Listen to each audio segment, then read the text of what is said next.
Greetings, I'm Dr. Park Jung-chul.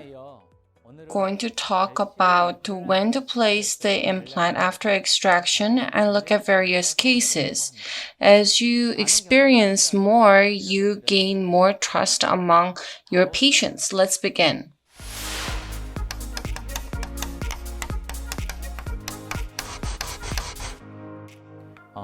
In the previous lecture, I talked about placement period and using extraction socket to determine when to place the implant. The different category of socket was done using Alien's classification. And based on that criteria, I'm going to talk about how implant treatment is going to be provided for each category using clinical cases. Treatment planning after extraction, you can divide that into three. First is the immediate implantation. Second is the period may vary, but it is delayed placement. And third is through socket preservation. You prep the surgical site and wait. These are the three ways.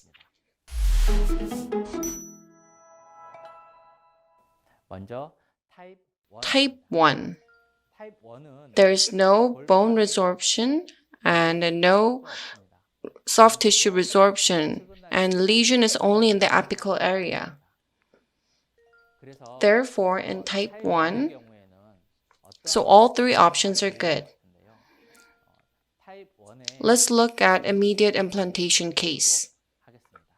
In number 21, there was fracture and mobility. If you look at the X-ray image, in number 21, on the root, there is horizontal fracture.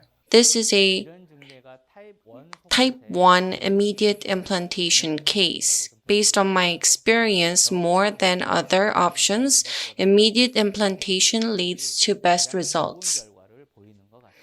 If you do immediate implantation, you need to minimize damage to adjacent tissue, and you need to be very careful with extraction. The soft tissue and bone loss in the extraction socket can be minimized, and the surrounding tissue can be preserved, and also can get aesthetic implant treatment results. This is the extracted tooth. 2 mm or more space is needed buccally, and the implant has been placed palatally. On the day of surgery, temporization was provided. On the day of surgery, this is the CT. Implant was placed palatally, and there is sufficient space with buccal bone. This is when the treatment was complete. The soft tissue shape could have been better, but this is a typical type 1 immediate implant placement case. And in the case of upper anterior, high aesthetic demands exist, and immediate implantation after extraction, you can maintain and preserve tissue and satisfy such aesthetic demands. This is CT after completion. Compared with the day of the placement, buccally, there's a little bit of resorption, but there's still 2 mm of buccal bone for implant support. Type 1 delayed placement. Let's look at that case. In number 47, there was a vertical fracture. On the X-ray, medially, there was vertical fracture. There's a little bit of distance with inferior alveolar bone. However, it is not sufficient, so I chose delayed implantation. Extraction was done. Extraction socket shape, there was no damage, and it's sound socket, so I didn't do anything else, and I just waited. This is after 3 months. Soft tissue healing is very nicely done. On the X-ray image, its bone is not fully filled, in the socket, but it's okay. If you open flap, you can see certain level of bone fill, and there's no major difficulty in placing implant. One-stage surgery was done, and so in the distal area, there was a little bit of bone defect, and bone graft was done. After implant placement, this is the X-ray. There was a certain level of bone fill. There was not a lot of stress in placing the implant, and it was placed in a relatively favorable position. This is after treatment. You can see that there's balance between the surgical site and adjacent tissue, and this is after implanted treatment. Type 1, third method was used, the socket preservation in this case. And this is the x-ray when the patient came in for scaling. And after a while, number 46 was fractured and the patient came in. Extraction was done. It was a young female patient and she had a lot of fear about implant surgery. Immediate implantation would have been nice, but that was not done and delayed placement was chosen. So when implant was going to be placed in order to make surgery more easier, I explained to the patient that socket preservation was needed. Xenograft was used. Collagen plug was used. And socket preservation was done. This is 2 weeks later and suture was removed. The healing is nicely done. This is after 1 month. Luckily, there's a little bit of bone loss in the socket. After 4 months and 2 weeks after extraction, approximately 18 weeks later, implant was placed. In the extraction socket, there was bone fill and it was very easy in getting the implant position and doing surgery. Initial stability was nice and a one-stage surgery was done. This is the final prosthesis. This is approximately 10 months after extraction, and this is when the treatment was completed. Approximately 1 year, 6 months later, this is the X-ray. You can see that the bone around the implant is well maintained. In type 1, when you do immediate implantation and in delayed placement and socket preservation, the 3 cases were shared. In sound socket, regardless of which method you choose, you can get relatively nice treatment results.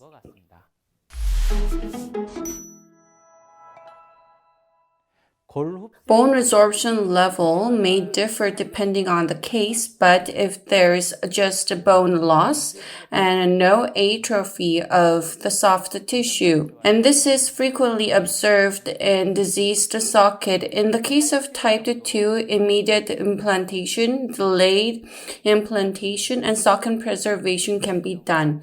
And I'll explain this by showing you the cases. In type 2 immediate implantation case, number 34, 35, 36. It was originally splinted and there were crowns. However, there was mobility. And that was the chief complaint. Crown were removed and teeth were re-evaluated.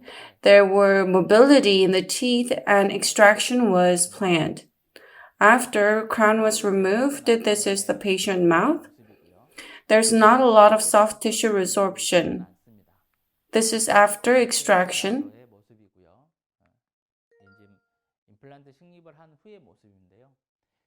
After implant placement, in number 34 and 35, there is buccal bone loss, and in number 36, there is distal resorption.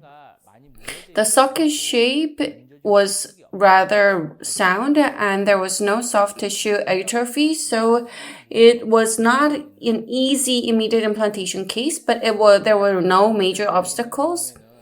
In the case there's bone defect, you need to do bone graft, and if there's resorption in the bone wall, you can use membranes.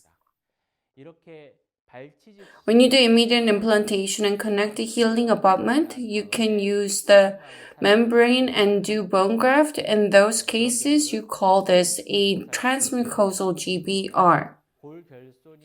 In the case of immediate implantation, you can use this for bone defects. Suture is done and surgery was complete. This is X-ray image after implant placement. In number 34, there was buccal bone loss, and number 36, there was bone defect in the distal root. And using the membrane, bone graft was done, and this is the X-ray image. After implant placement 4 months later, the treatment was complete. This is patient visit after treatment completion. In number 34, there is not a lot of buccal bone loss in the X-ray image, but in the distal bone loss in number 36, you can see that bone is growing in. I'm going to talk about delayed placement in type 2 now. In number 46, buccally, you can see cyst coming out. On the X-ray image, on the mesial root, there was severe lesion, so extraction, and implant treatment was decided. This is after extraction. Buccally, there was a lot of bone destruction, and I thought it would be difficult to get initial stability for immediate implantation, so delayed placement was decided. In this case, regarding how long you should wait, it may differ depending on the case, but in this case, I decided to wait for 4 months. The reason is because the way the socket was destroyed, bone graft was imperative in implant placement. Therefore, when implant was to be placed, soft tissue to cover the surgical site was necessary, so we decided to wait for healing, and there was a lot of bone loss buccally, and if there was bone fill in the socket, it would be more favorable in finding the position for the implant placement and for initial stability, so we waited 4 months. Because there was a lot of buccal bone loss, the contour of the socket may be reduced, but because there were teeth in number 45 and 47, so overall the bone arch shape, I thought it will not be affected severely, and the GBR could be used to restore the shape of the socket.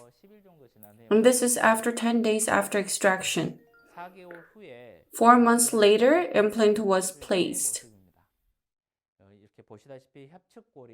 As you can see, there's a lot of bone resorption buccally. So on the buccal side of the fixture, there's only a very thin bone left, but fixture exposure was not observed. Xenograft was grafted and 2-stage surgery was completed. Implant was placed, and this is the X-ray image after that. 4 months later, at secondary surgery, you can see that the buccal bone, which was severely resorbed, there's a lot of bone regenerated, and you can see that the buccal bone has been regenerated. After treatment, this is the patient mouth. Panoramic image. This is after treatment at the end of July. If you look at CT, buccally, the bone graft is not fully maturated, and you can still see bone graft, but after 1 year at follow-up, the bone graft on the buccal side, you can see that it has regenerated into a normal bone. Next is socket preservation for type 2. As you can see, As you can see, there was root fracture mesially and there was a lot of bone loss and extraction was decided. This is patient mouth. On x-ray image, bone resorption was very severe, but soft tissue resorption has not occurred. On the x-ray image, I've shown you the bone loss was very severe, so immediate implantation will not be easy. Delayed placement should be done. However, in this state, if you just wait, there will be a lot of resorption of soft tissue and there will not be a lot of bone fill. So I thought it'll be difficult to place implant later. Therefore, socket preservation and implant placement was planned. This is after extraction, and within the socket you can see a lot of bone loss, and buccally there was bone loss as well. In this case, non-resorbable membrane and xenograft was used to do socket preservation. If you can get primary closure, it's not easy to get primary closure in this extraction site. It is not easy to cover the extraction socket with soft tissue entirely. I used non-resorbable membrane and used open membrane technique, or you can also use open healing technique where you use resorbable membrane. On the image, it looks like I got some primary closure, but the extraction socket, the soft tissue, I think it will open up. This is after 2 weeks and suture was removed. You can see non-resorbable membrane has been exposed. If you can sterilize it every day, it'll be ideal, but if that's not possible, it's okay to do it every 2 to 3 days. And if you plan open membrane technique as you do socket preservation, you need to explain to your patient ahead about what could happen, and the patient needs to understand fully that the membrane can be exposed. You need to make the patient understand that this is not a problem. This is after 5 weeks. And you can see a larger dehiscence has been formed in open membrane technique. If you can maintain the membrane for a long time, that'll be ideal. At least you need to maintain 3 to 4 weeks. This is at 5 weeks, and membrane margin was starting to be exposed. So I removed the membrane, and this is after. There was no infection. Below the membrane, you can see that the soft tissue has filled in, and the graft, it looks a little bit exposed, but you don't need to remove it. You can just sterilize it and observe it. This is after 4 months. You can see that the socket has healed nicely. This is image after implant placement. The destroyed socket, it has healed nicely and volume is well maintained.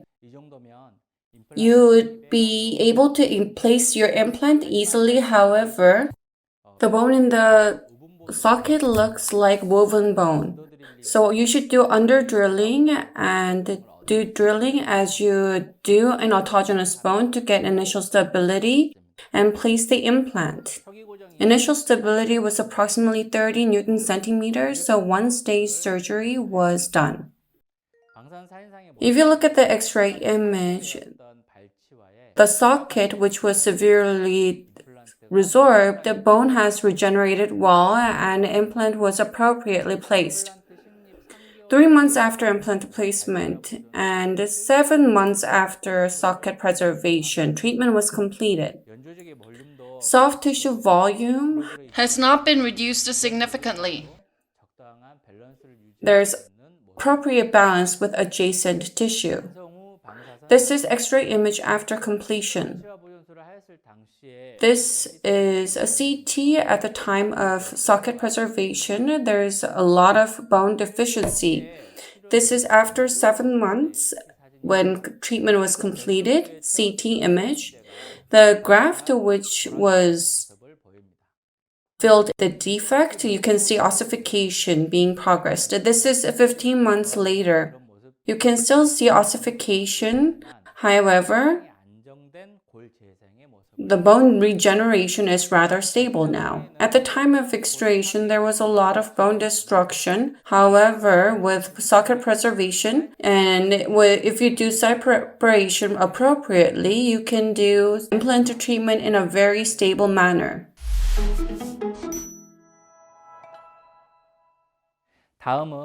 Next, let's look at type 3 socket according to Allianz classification. It is similar to type 2 socket, however, it is the most difficult to treat and you need to restore the soft tissue lost. In the case of type 3, you can also consider immediate implantation, delayed placement, and socket preservation. First, let's look at immediate implantation. On the image in number 46, there is furcation involvement. If you look at patient mouth, soft tissue resorption has occurred, and because of tooth mobility, extraction and implant treatment was planned. The reason I chose immediate implantation because on the X-ray image, alveolar bone resorption is not very severe, and if you look after extraction buccally, there's gingival resorption buccally, but in the area where alveolar bone was resorbed, epithelialized granulation tissue exists. In tooth with mobility, if there is soft tissue resorption, frequently, there's epithelialized granulation tissue within the socket, and if you use this very well, and you can use this to replace the lost soft tissue. The epithelialized granulation tissue dissected and form a buccal flap, and after you open flap, if you look, alveolar bone was not severely resorbed. And implant placement, there's no major difficulty. After implant was placed, you can see a little bit of thread exposure here. Xenograft was grafted, and as I mentioned, the transmucosal GBR was done. This is after suture. The epithelialized granulation tissue in the socket, it replaces the buccal gingival loss. X-ray image after surgery, 1 week later, and when suture was removed. The epithelialized granulation tissue. It will later heal into a keratinized tissue. 9 weeks later, abutment was connected. On the buccal side, epithelialized granulation tissue, you can see that it has turned into keratinized tissue, and the atrophied gingiva, it's healing nicely.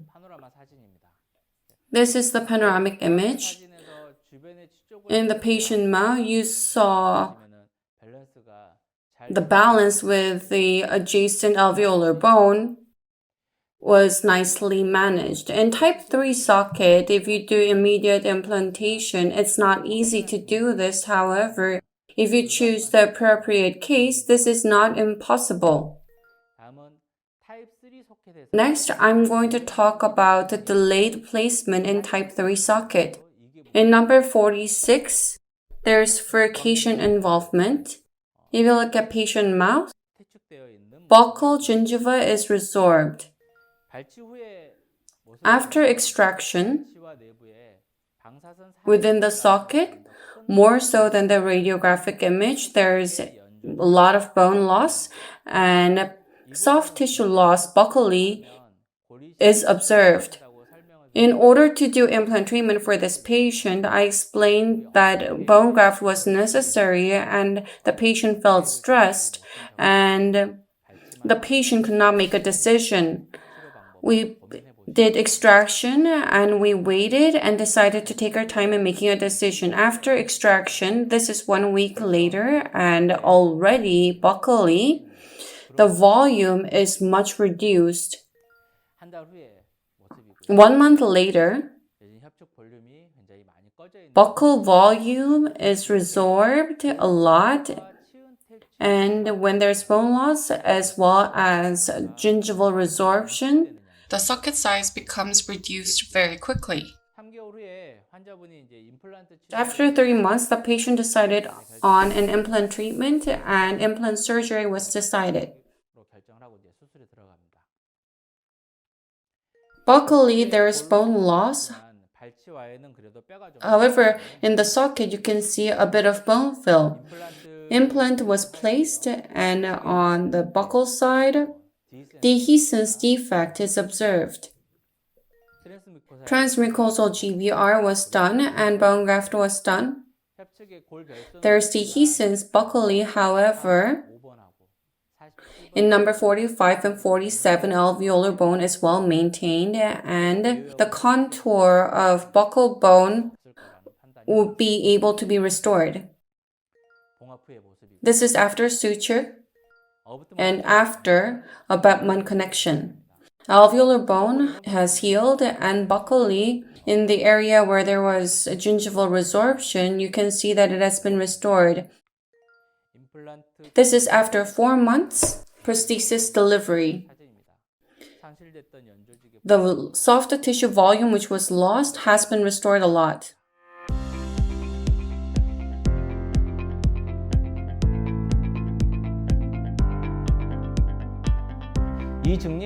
In this case, relatively, the alveolar bone and the gingival loss, it was restored favorably. However, you can see that there was a significant change in socket volume. When there's both bone loss as well as gingival loss, and if you do nothing after extraction, in doing implant surgery, it may require a lot of advanced technique, so you need to prepare starting from extraction. In type 3, bone loss and buccolingually, there's also gingival resorption. In this case, depending on how you treat the extraction socket, it will have very significant impact on implant treatment. Immediate implantation is not easy in this case, so I normally do socket preservation. Let's look at a case. In number 16, mesial root and palatal root, there's a lot of vertical bone loss and it's very close to the sinus. In number 17, vertical bone resorption is observed. If you look at the patient mouth, in number 16, buccally, there is gingival loss. However, in number 17, there is no gingival atrophy. Palatally, in number 16, there is gingival loss. In number 17, there isn't. In number 16, it can be considered as type 3 in Alien classification, and there's bone and soft tissue loss buccolingually, and in number 17, it can be classified as type 2. The treatment plan involved extraction of number 16, 17, and 18, and considering the relation with the sinus, immediate implant placement was not possible, and in the case of delayed placement, it would have led to significant loss of adjacent tissue around the socket, so socket preservation and implant placement was planned. This is after extraction. If you look mesially, in number 16, buccomesial root and the palatal root. Within the extraction socket, there's epithelialized granulation tissue. As mentioned earlier, mesially and palatally, if you include the epithelialized tissue in the flap, And you can use that to replace the soft tissue that is lacking.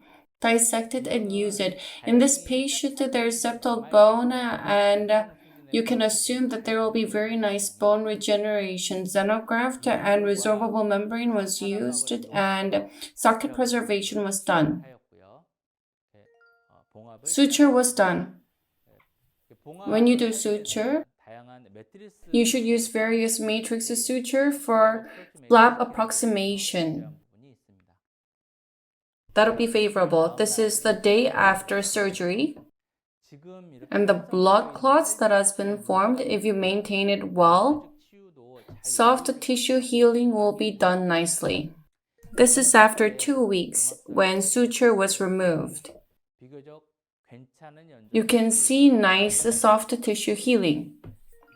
After 3 months, you can see a little bit of bone graft.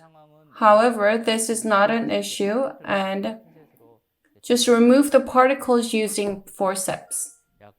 This is 18 weeks later, and this is the patient mouth when implant was to be placed. The socket preservation was done, and you can see that soft tissue healing is done nicely. When you open flap, the socket which was destroyed, you can see that healing has been done nicely. In number 16, where there was severe destruction, you can see nice bone healing. If there's nice socket healing, it is easy to place implant. And initial stability was approximately 25 newtons centimeter, so 1 stage surgery was done. For this patient, there was a lot of keratinized tissue, so Plauchi technique was used. This was for secondary healing in between implants. Flap was covered. This was done to encourage healing. And this is after suture, after implant placement. 5 months later, final prosthesis was delivered and treatment was completed.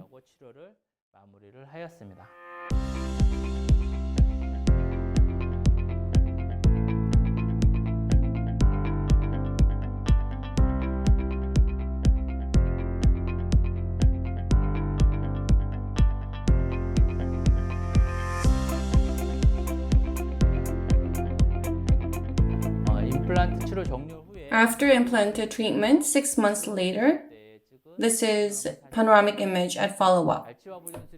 Socket preservation was done nicely, and the balance with the adjacent tissue is very nice, and it will lead to good long-term prognosis.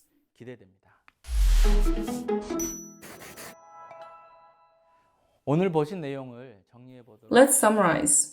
Ilian's extraction classification can be divided into type 1 sound socket, type 2 bone resorption, and type 3 socket with both bone and soft tissue resorption. And depending on the classification, I talked about how to come up with implant treatment plans.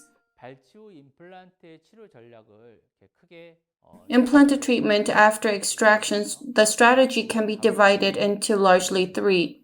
Whether you do immediate implantation, delayed implantation, or whether you do socket preservation and then do implant placement. I've talked about clinical cases that fall into these 3 categories.